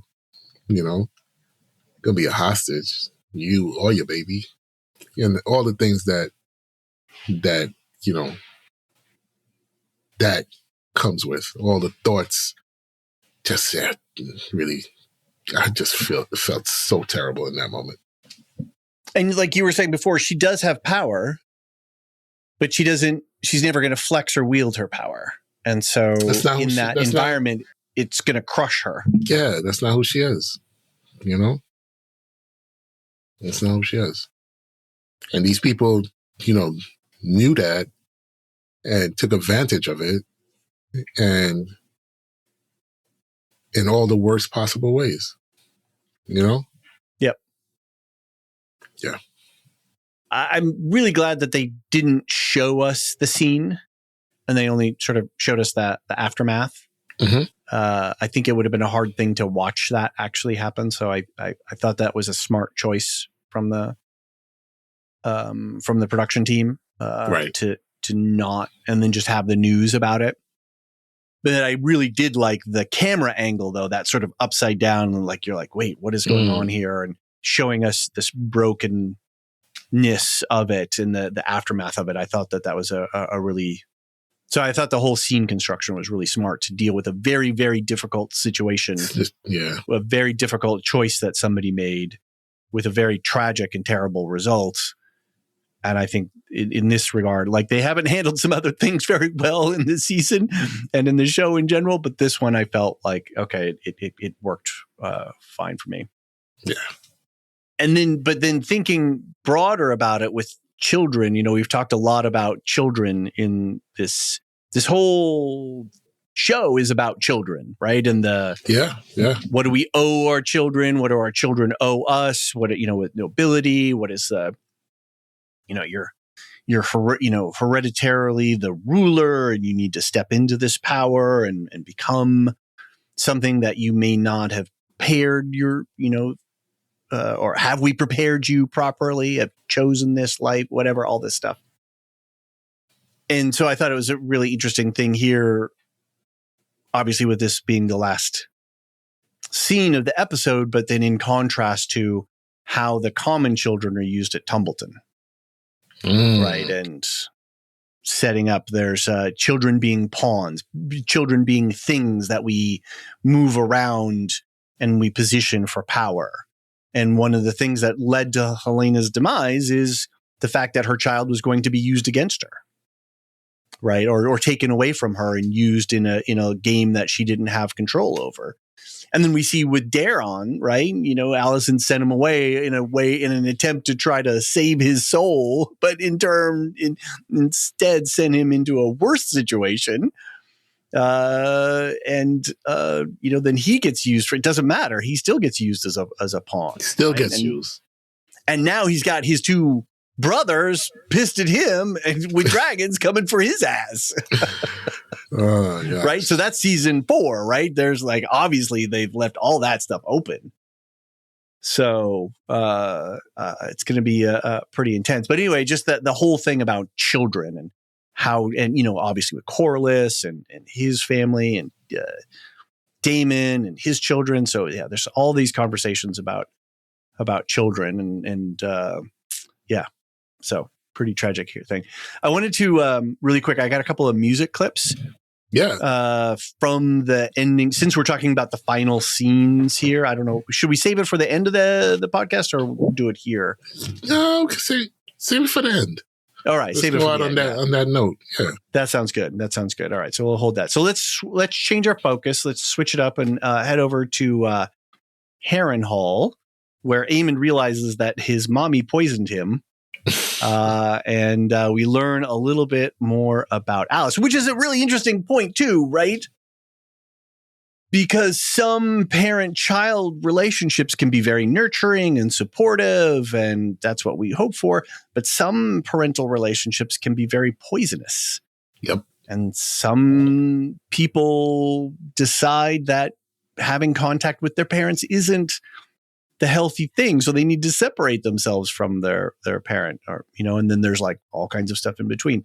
So I just thought it was really interesting here that here's Aemon learning that, oh yeah, my mom tried to kill me. Right. So it goes into that whole child thing. But I don't know that we're going to see Alice, casting any spells and flicking any wands around for you, Jean. Yeah, no, I know, but at least she said she consulted with the right, supernatural. I got that part. The much. Old gods, right? Yeah, she made some pacts. Yeah, I got that much. So right. So she's hundreds of years old. So big open question there, right? And yet another plot point that's going to be, are we going to get resolution in season 4? I certainly hope so. They have to. I mean, because she's a complete show invention, right? She's not in the books at all. No, she's in the books. She's in the books? Yeah. Oh, okay. Oh, I didn't realize that. All right. Well, then we better not say anything more about that. Oh, yeah. I thought she was show only. What do you make of her motivations? Dead child, hatred of dragons, desire to reclaim her power. I mean, it's the story that she told and the way that she told it pointed to someone. We're talking about parents, and it gave a very different view of the parents that we had all season. Mm-hmm. This was someone who cared deeply about their child and who was willing to do anything for that child. Sold their soul for it. Yeah. So I think it paints a very, gives us different perspective on what those relationships can be like. Mm-hmm. And she's talking to Aemon, whose mother just tried to poison him. Mm-hmm. And she's telling him about how she, literally sold her soul to keep her son alive. You know what I mean? Bound her soul to Harrenhal in the hopes that her son could stay living.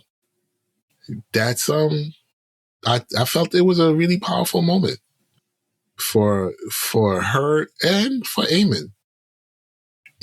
Just hearing that story in that moment, knowing that, I come from a shit family, and here's this woman, who is willing to risk it all, not to put her child on a throne or anything, just to keep him alive. I thought that was really well done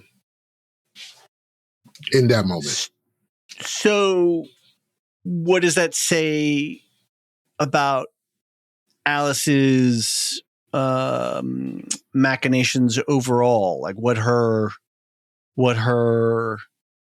she angling for? What does she want to set up? What is she trying to get from this? What was she trying to get from Daemon? What is she trying to get from Aemon? Is she trying to restore something? Is she trying to recreate something that was lost? Is she trying to get revenge? I mean, she says to him, like, "Oh, in this moment, I'm gonna bring forth a son, right? And we're gonna create a new group of dragon riders that are gonna have their power base here in Harrenhal." Yeah, I think she's trying to. One, Aegon the Conqueror, like, burnt the whole shit down, right? Right. Was it Aegon the Conqueror? Whoever burnt it down. I'm sorry. But you can add us on that one. That's all right. Yeah, you can get at me. They won't, though. They won't. We'll see if somebody does. There's a dare. But I think that she recognizes the power of dragons, recognizes her own loss, and she's trying to rebuild her family in a way that won't happen again. Mm-hmm. Right. So she's reacting out of the past. Yes. I need to have a child again, and whatever happens, I'm never going to let that happen to the new child. Yes. Which is, of course, a recipe for it happening to new child. Of course. Of course. And her, for me, what I take is that for her, seeing the best way to do that is to have, children who are dragon riders. Fair enough, right? Yeah. Because they can't be burned by the dragon. Right. In the same way, like a normal commoner kid would be. Yeah. Right. They got a better chance. Exactly. All right. That's interesting.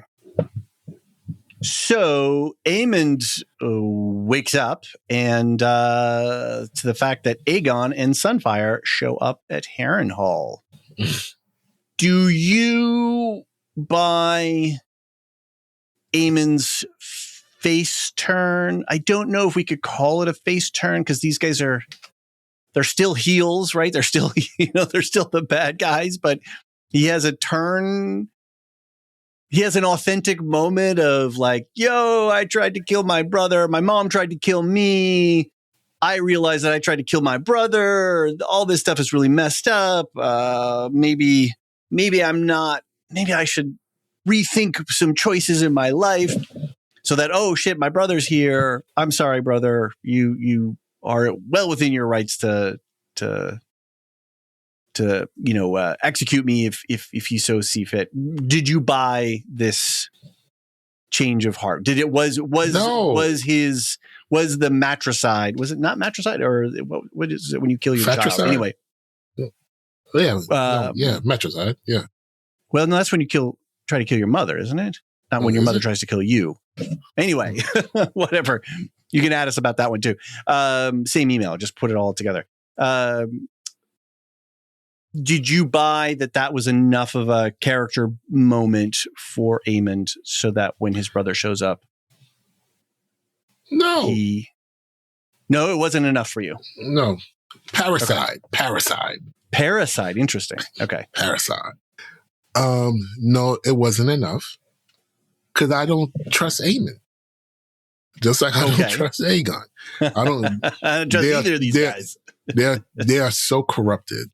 I believe that I don't believe them.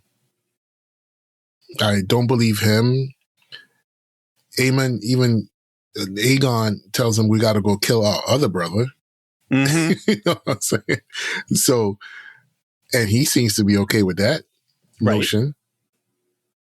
Right. So he's just sorry that he tried to kill this brother. You know what I mean? Mm-hmm. No, I don't buy it. Okay. At all. Not at all. Right. No rehabilitation for the none. The Pantene brothers. No, none. Not at all. Got it. I did think it was interesting though. I'm still trying to grapple with it. I know you want it to be. I know you wanted to. I know you like a good redemption story. I know you do. Who doesn't love a good redemption arc? Me. Right? I don't. When the scales fall from your eyes, you're like, man, I should stop kicking these rocks. I can get my life together. The only redemption arc I will accept is Vader's. That's it. No one else. No one else. What was funny was when Aemon was running through Harrenhal, right? Because it's a place that'll make you have waking dreams. Yes. That it was like, is this really my brother here? Really? That would be something that you would believe is not possible, and that you were having a waking dream. That you would be. I would not fault you for thinking that was a dream. Right. But there were some genuinely funny moments in this scene with Aegon because he's such a little shit bird. He's like, gosh, that guy. Glenn Carey. What's his name? What's the? I gotta look up the actor's name. He was so good though.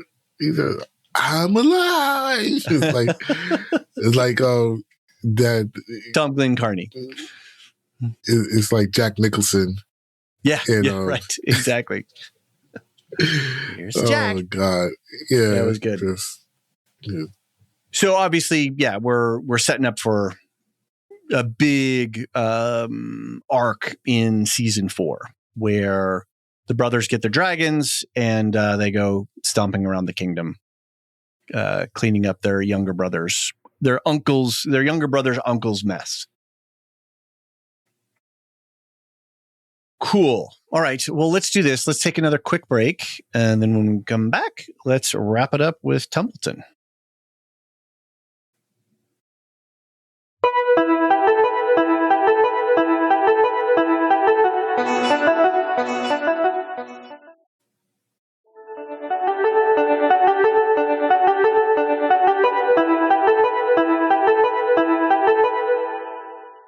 And we're back. And we're in Tumbleton, and we start off with this knighting ceremony. Ormond knights Darren ahead of the battle. Not really sure what to make of this scene. The only thing that really kind of struck me was that it, every time I see anything that has to do with the knights and their oaths and protect the weak and, defend the innocent and all this kind of stuff, none of these guys are doing that shit, right? They're all carousing around and beating up on people and, basically using their power and authority to, have a jolly good time and not actually doing sort of quote unquote what they're supposed to do. I wasn't sure what else to make of this scene. It makes sense. Like he's got to be a knight. I don't dispute that. I mean, and he calls him daring, yeah, which is different from the books. You know, okay. The whole scene is different from what happened on page. Okay. So I really don't. I'm with you. I don't know what to make of it because he gives G-Wayne a look like as he's doing it, he's looking at G-Wayne like you see. It's like a snarky look on his face. Mm-hmm. Yeah. Yeah. Like almost like this is not even real type of look. I'm just like, doing haha, look at this. I mean, yeah. So if there's more to it than that, I'm not sure. Yeah. But maybe they just wanted to make that point at this part of the story for whatever reason. I don't know. Well, write in if you have an opinion about this. What we are very certain of, though, is Ulf and his character and where he ends up, where his storyline ends up. I thought that this was just a great reminder of what a shitbird Ulf is in the kitchen bragging in front of the cook staff. Yeah, he's just terrible. He's terrible. And again, to your point about how they were chosen, just because the dragon didn't burn you doesn't mean you should be on this fucking dragon. Exactly. This is bad news. This guy is bad news. He's funny. Like I've enjoyed some of his gags and his laughs in the past, but then, and I think it's an interesting. They gave us is it maybe Ulf isn't so bad after all? No. He's really bad. He's a really bad dude. Yeah. To openly talking treasonously in the kitchen here about his, he's in the enemy encampment, in the enemy, Yeah, just chilling. Just like crazy. Yeah. Falls asleep even, drunk. So then we get to see Ormond lining the walls with children and like actual children, not even child soldiers, just straight up kids. And Darren and G-Wayne sort of balk at this. This is their moment where they're like, "Yo, this dude is crazy. Like, we got to do something about this." So any thoughts on? I mean, this continues the whole thing of children, right, and children being used in various ways. Just really quickly too, one other thought that I had was these children on the battlements, like the guys, like especially the unks from the north, right? They were all once children, right? Like everybody around them these were all once children. So these little boys in other circumstances might have grown up to be, these conscripts in this army, right? So I don't know. What a piece of shit this fucking Ormond was. Right. The entire season, he was terrible. And he remained terrible to the end. That's clearly really what it is. And then Roxton has the what's the word I'm looking for? Temerity to call Damon a baby killer. It's like, dude, like, what? No. Yeah. Anything to make yourself feel better. Yeah. And to be more hateful and spiteful towards your enemy. Yeah. Another thing that I thought was really interesting too, just around this scene, is when Caraxes shows up and the Riverland forces are like, sweet, our dragon's here. Woo! So when you have a friendly dragon overhead, sweet. But then when Ulf shows up later, you're like, oh, sweet, it's Ulf, it's our guy. Oh, shit.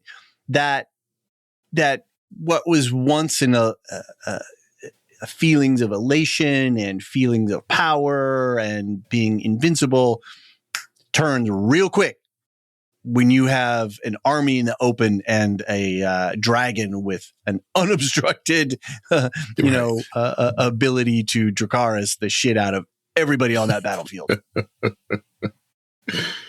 That was just terrible, but like just absolutely terrible. Worst situation you could be in. Let's talk really quick about G. Wayne's truce attempt, and then Damon and Corliss and this whole thing. What did you make of all of this? Yeah, G. Wayne, that was a horrible plan. That was not. He had to do something, though, right? Do you give him credit for trying? Yes, I do. I do give him credit for trying, but not with Damon. not with Damon. Damon is suited up. Caraxus is here. The Unks from the North, they here. Black Alley here. Damon is not about that. He's not about peace at this moment. And I think it's when Corliss is trying to convince him. And he looks at him like, yo, what are you talking about? We're not sharing nothing. Nope. We are not sharing a thing. She's going to rule, period. There's no other way. And he's like, I'm going to murder them anyway. You know what I mean? Mm-hmm. Like, yeah, we'll kill a lot of high towers. We're still going to do that. But she's not. Well, that was what was funny to me, was that Corliss kind of miscalculated.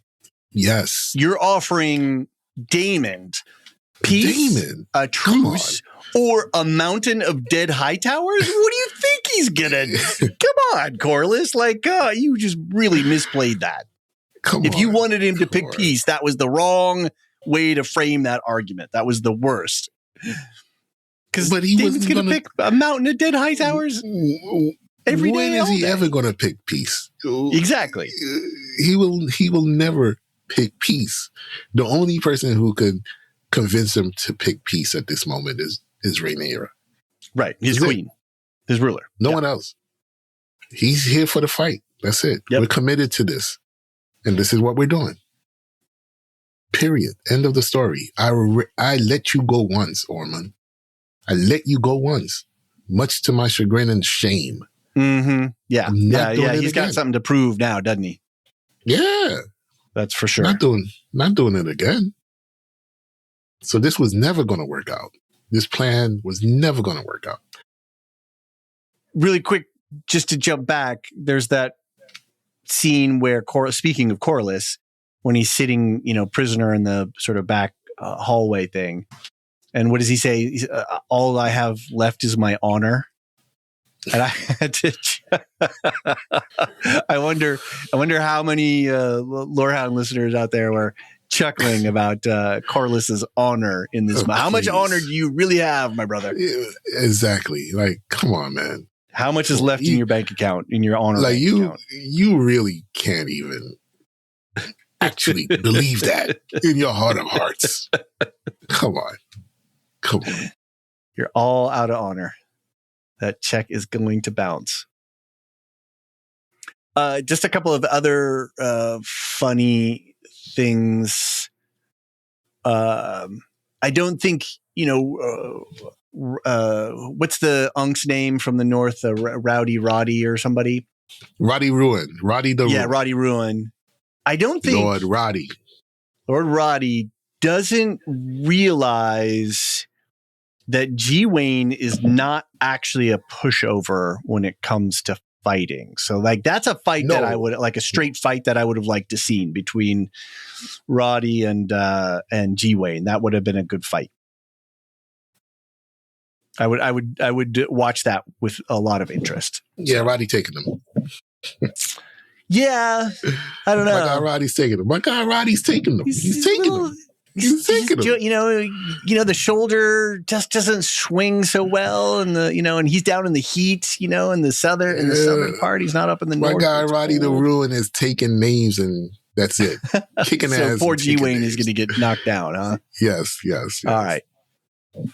And again, that really interesting thing where Damon, the interesting thing of not having perfect information. Oh, by the way, did you not know that Aegon and Aemond are out and about. Didn't know that, right? So imperfect information, especially in wartime, can just completely destabilize and alter the course of events. And then I think the last thing that caught for me was this whole thing going back to that whole, won't somebody rid me of this turbulent priest, where Daemon is saying like, hey, the moral standing of our queen is on the line here. Right. He's actually holding that up. He's actually enforcing that. Right. Which is when we get Black Alley saying, it sounds boring, which is like a really fine line for her. But man, it was disappointing not to see her do anything more. Let's talk about the fight. Okay. What are your notes on the combined battle of Tumbleton? I mean, the MVP is Sir Roddy. Excuse me, Lord Roddy, the Ruin. Yes. He is the MVP. They said, don't die until that man was at the front of the charge. Yeah. Arrows were flinging. He was there. Ladders are going up. Rocks are being thrown down. Oil's being thrown down. He's up the ladder. He's on the wall. He is absolutely one single-minded purpose. Kill as much people as I possibly can. That's not down. That's a proper fucking by the north. By the north. That was his one purpose. Right. That was his only goal. I'm gonna die a glorious death.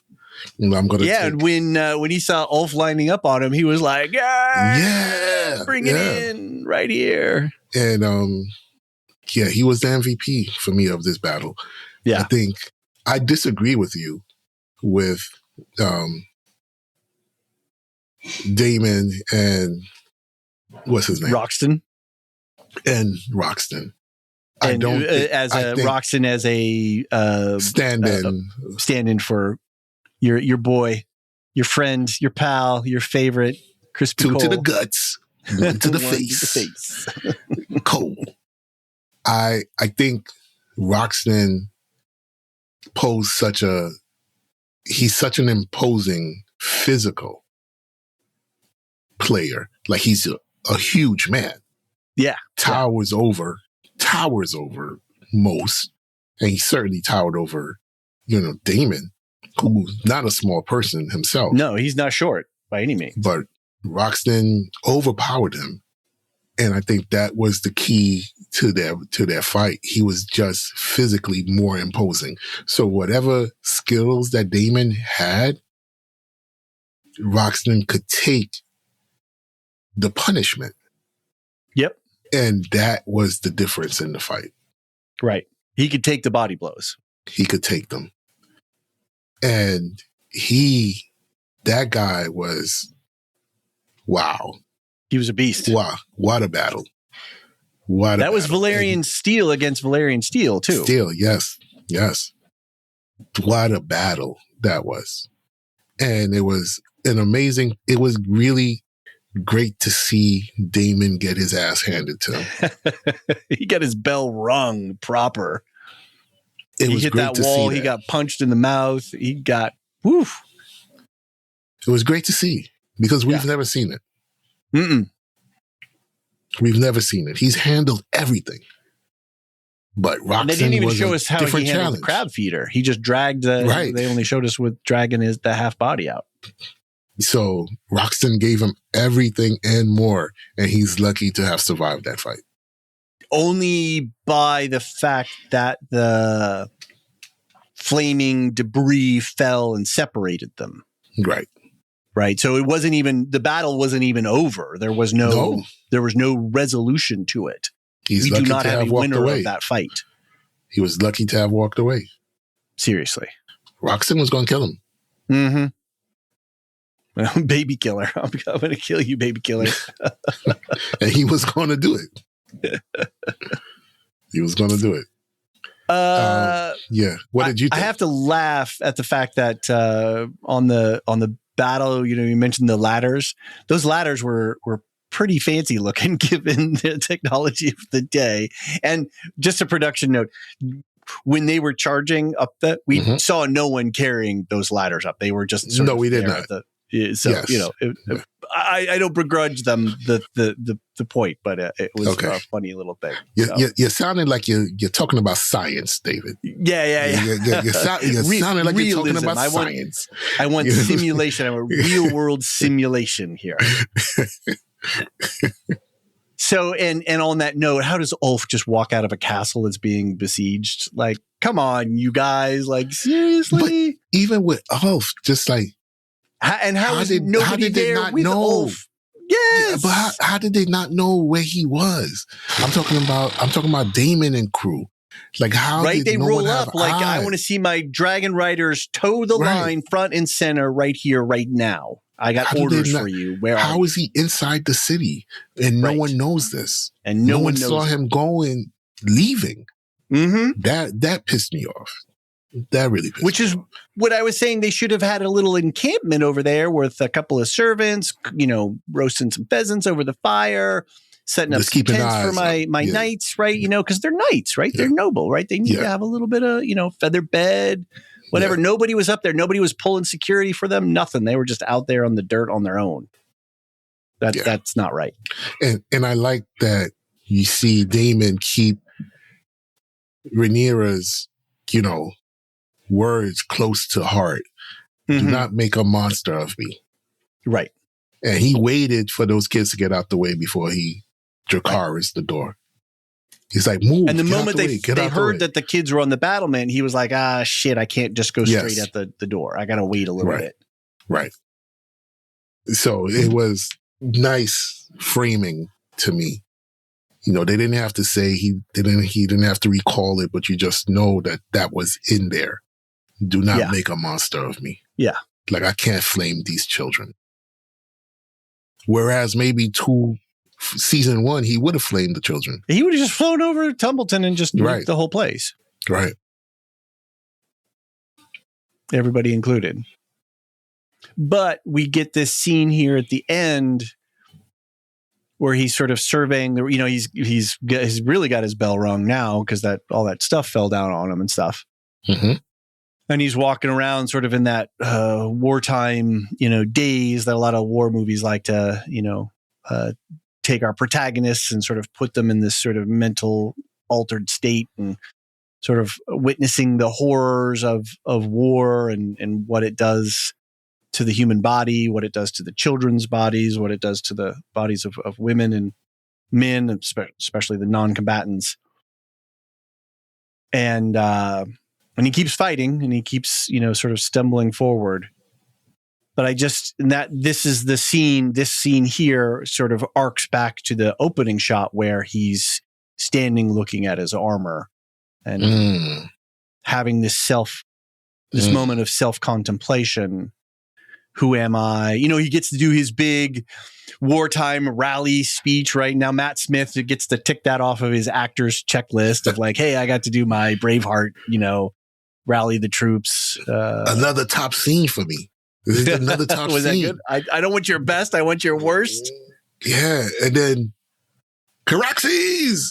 And then you see Caraxes just coming. Excuse me. Pardon me. Excuse me. We got shit to burn. I'm coming through. That was a cool dragon moment too, where he busts his head through the doors. So yeah, that was very cool. We'll take that. We'll take that. That was fan service all the way. Absolutely.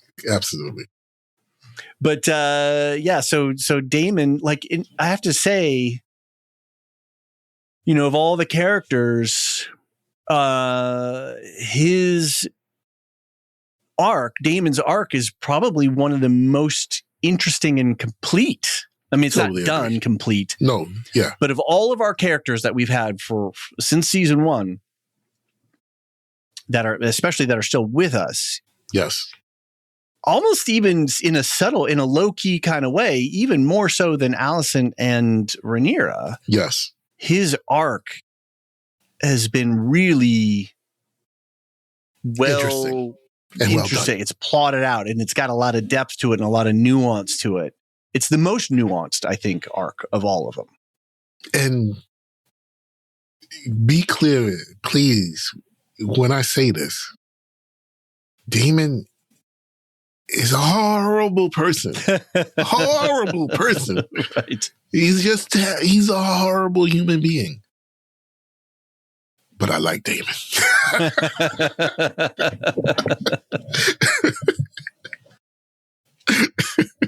He's interesting. They've made him really interesting.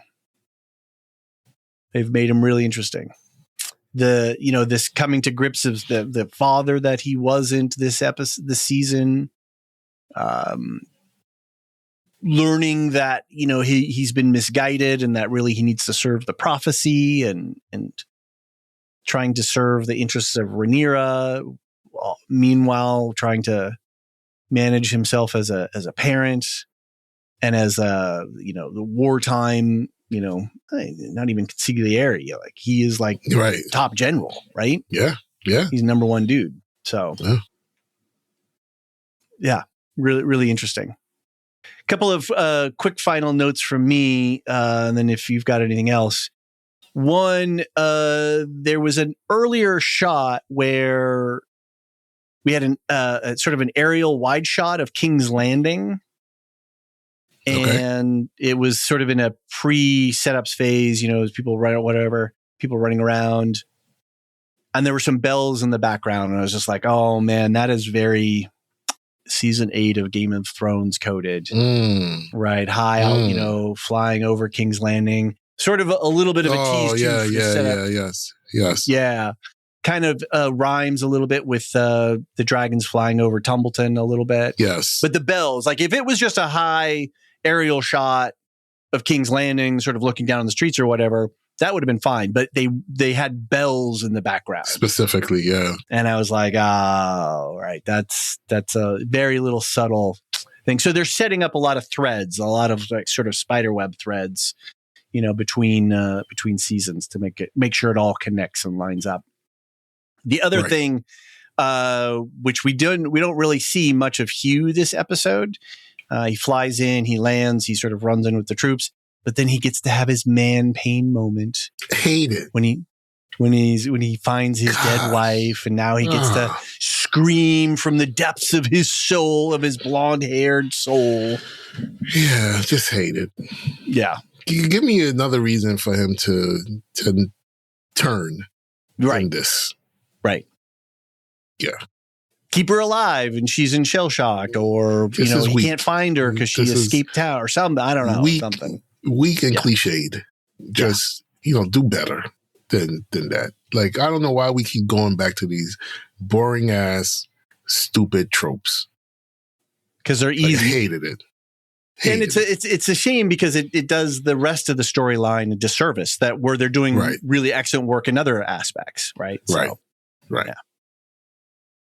Any other notes about the battle? Nah. I thought it was good. I was happy with it. I was satisfied. The scenes were great. I think the scenes were great between the dragons and the hand-to-hand combat. Everything was shot well. That little boy that Roddy the Ruin had to kill. He just turned around and... You know what I'm saying? I'm like, everybody bounced except for this little child who, hit him on his ankles. With a stick of wood. Everybody else was like, oh, let me get out of here. This kid. I mean, yeah. So yeah, I was surprised to see him actually strike him. So yeah, I didn't think he was going to do it. Yeah. I didn't think for a moment I thought he was going to do it, and then he did it. I was like, oh shit, he did it. Yeah. Yeah. Like, wow. So just, I think everything was very well done. Surrounding could follow the action. I never got lost. We really stayed with pro and antagonists, Damon, right? Yes, yeah. Yes. Finding, the Damon and Roxton fight, the turn of saying, oh, well, you know what? Oh, yeah, we can talk about that. Too. Yeah. You can get it too. Such a douche. Well, he got treated just like Damon treated him too, right? So nobility. Yeah. Yeah. So you can get it too. And then seeing Caraxes chasing him, chasing Elf and Silverwing and lighting Silverwing with some fire. Just things were well. They did the scenes well done. There's no way I can complain about this battle. Yeah, it all made sense. It was clear. It worked really well. It never got overwhelming. And it brought it. There was good character work embedded in it as well. It wasn't just fighting for fighting's sake, but we saw character illuminated through it. Of course, we have Ormond, toothless. He had some teeth. It was great. Like when he's facing up at the dragon screaming, you could see he had teeth knocked out. His mouth was all bloody. What? Just, like I said at the beginning, I told you I needed two things to happen. Right. I needed two things to happen. I wasn't sure if both of those things were going to happen, but they did it. Yeah. They did it, Yeah, and I think that's where they landed the season, right? Yes. It's satisfying. Yes. They brought a natural conclusion to these characters that we wanted to see get theirs. And they did it in a way that makes sense for the story. Exactly. Watching Lord Roddy just beat the shit out of with the side of his shield and with everything that he had, with everything at his disposal. And there was nothing Ormond can do. Nothing. All bluster. When faced with a real from challenge. Behind, you had to shank him with a dagger from below. Yeah, but when faced with a real challenge. Mm-hmm, a real fighter. Right, a real fighter. Someone you couldn't intimidate. He folded. Got his ass kicked. Looked up at the sky. And saw all his machinations, turn to dust because that was Ulf, and he knew that was Ulf at that moment. Right. And you kicked him to the street. You kicked him down. And knew that he was about to die by the one thing that he hated the most. The one thing that this man hated the most in the world was the thing that killed him. A fucking dragon. This was awesome. He almost puked when Roddy's blood got on his face after he chopped off his arm. Yeah. Indignity after indignity. There was some chatter too. People wondering how far, what kind of things Ormond might have gotten up to as sort of in this sadistic, punishments and things like that. And so I'm glad we didn't see it. No, I'm glad we didn't see it. But then the way that they kind of nod to it with how Roddy lands his blow with his dagger, right? Oh, okay. There's a little bit of this is what happens to these kinds of people. This is what happens to you. You get what you gave. You get worse than what you gave out. And so in a way, there's a little poetic justice there. I didn't even think about that. Wow. Okay. Yeah. So, all right. Well, good battle. Good way to end the season. Yes. Lots of open threads. And I'm okay that the season ended with this battle. Yeah, I'm good. I'm good. I'm glad that it did, actually. And I'm happy it wasn't the penultimate, episode that did it. Yeah. I'm glad it was the season finale that did this. So a couple of quick little music things here. This is my best imitation of Never Mind the Music, Mark and Nicole. Mark and Nicole. Obviously, I'm not going to go anywhere near what the kind of depth that Mark is able to do. But I just was so taken by the ending music, the way that it was all sort of wrapping up with this sort of dreamy sequence that Damon was, and then with Rhaenyra going out into his body. So the two clips I have, one is just the main structure of the background music that the score that they were playing, which I just thought was beautiful and really made the episode for me. It's like when we talk about how episodes are constructed and edited and all the set decoration and acting, everything that goes into it, then they put the music in, and then it just, the music can take an ordinary scene and just elevate it. So this is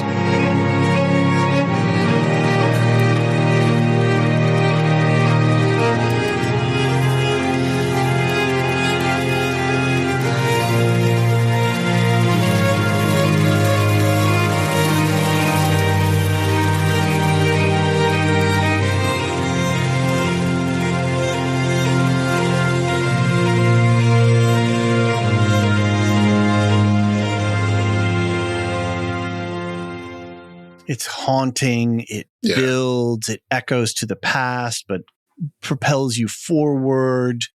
It's soulful. It has that rich harmonic wood and string vibration. It's just so beautiful. And you know what? When I was pulling that clip earlier and listening to it a couple of times, you know what it really made me think of was the end of season 1 of Andor, where Cassian is on the ship. They're having the flashback of the little boy who's Cassian, and as he's running onto the ship to get on with Luthen, and they're flipping back and forth between his past and his future. There's a very similar sound music in that again just makes the episode and the scenes just that much more resonant. But what I thought was interesting, so we have that really beautiful, soulful sound and those harmonies, but then there's a variation of it when Rhaenyra is looking out the window and then looking at the actually not looking at the window, but then actually looking at the tapestry. And listen to this and listen for the difference.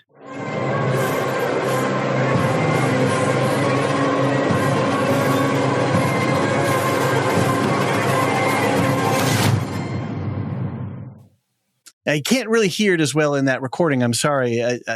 Maybe I should have played a longer clip too. But there's a different tone. There's different undertones in there. It's more discordant. It's almost like it's sort of almost insected-like in some ways for me. There's like it's more ominous. And there's a tension back there, and there's things happening. And that's, so when you hear the whole of that piece of score, it's using the same, sort of building thing, but it has that extra discordant sounds to make you feel disturbed and like something is wrong. There's something wrong in the world. There's something wrong with Rhaenyra, that she's closing. Something bad is happening. Yes.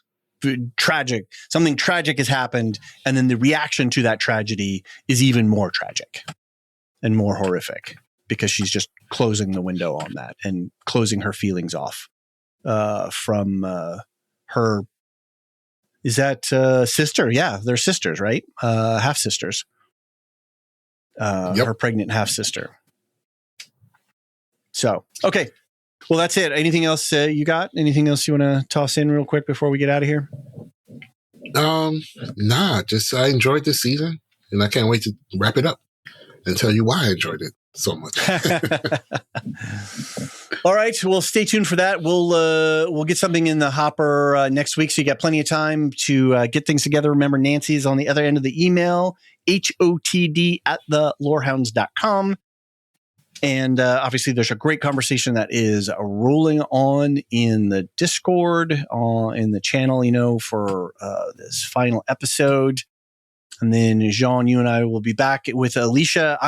Alicia's deep in the silo. Once she makes it back up to the surface, we're going to, I think, swap out. And I assume that's what we're going to do. I mean, Alicia, obviously we can talk, but I am at your disposal until you want to jump in the first chair. But I even think she might join us for maybe a couple of the episodes when we get that's going to be started.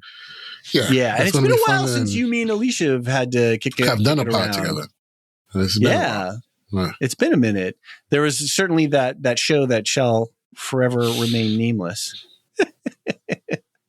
We still had a good time, right? We still had a good time. Gosh. Oh God. Sorry, I had to bring up that. It's like bringing up season 8 of Game of Thrones. It's the same. Yes, it is. Reactions the same sort of trauma. Yeah, exactly. Sorry, trauma dump on all y'all. All right, and we've got plenty more coverage and podcasts all happening on the Lorehounds. More than enough stuff, but definitely get over and check out Silo on the Woolshift Dust feed. Never mind the music. They are trucking along. I think they're about to wrap up their season. John has the Cosmere Corner. That's a new feed for the Brandon Sanderson books. And I think Rings and Rituals. Marilyn is working on her new season in prep for the Rings of Power season 3 that's going to be out later this year, and we'll be covering that as well. So lots happening over here. Oh, by the way, if you want to go, if you're into the Star Trek, Strange New Worlds is back on. Go check out our friends over at Captain's Pod. They're covering it. I haven't been keeping up with that season, so I don't know how things are going, but I know that it is happening because I see their podcast in my feed. That said, we should give a quick shout out to our community volunteers, to Hand of the Pod, Nancy, to Captain of the Poll Hiram, Peter OH, Keeper of the Tracker, Sub-Zero, our librarian, Brian 8063, and our moderators, Brian 8063 and Aaron K. Thanks for all y'all who support your community and keeping things ticking and turning over. Also, more community support from our Discord server boosters, Aaron K, Tiller the Thriller, Duve71, Athena, Ajalea, Lestu, Nancy M, Ghost of Perdition, Radioactive Richard, and Adrian. And of course, our Lore Master top tier subscribers who we literally couldn't do it without them. Samartian, Michael G, Michelle E, SC, Peter OH, Nancy M, Duve71, Brian 8063, Frederick H, Sarah L, Gareth C, Andra B, Kwong Yu, Nathan T, Sub-Zero, Aaron K, Dali V, Gnarls, Kathy W, Lestu, Jeffrey B, Elisa U, Ben B, Scott F, Stephen N, Julia F, Coley S, Il Mariel, Rocky Zim, Jessica A, Red Zippy, the TCS, Ellen R, Miss Tennant, AC Wilson, Eli W, Cassie K, Chumba Rooney, Catilla, Josh Liu, Peyton PDX, Corey G, Quinch, Jeannie L, Slavanator, and forever last but never least, Adrian. Thank you all. Thank you all. So very much. Jean, good to see you. Yeah, man. Yeah. We'll be talking. You got some plans coming up. Yeah. I'll be, with the entire family. Excellent. Over the next 2 weeks. So it'll be a good time. Cool. Well, yeah, and we'll make something work, and we'll talk to y'all later. Peace. Thank you for listening to The Lorehounds. Please send any questions and feedback to lorehounds@thelorehounds.com or hotd@thelorehounds.com, and check out our Supercast and Patreon feeds for ad-free access and bonus episodes. Look out for all of those links, including links to all other podcasts in our network, in the link tree in the show notes. Any opinions stated are ours personally and do not reflect the opinion of or belong to any employers or other entities.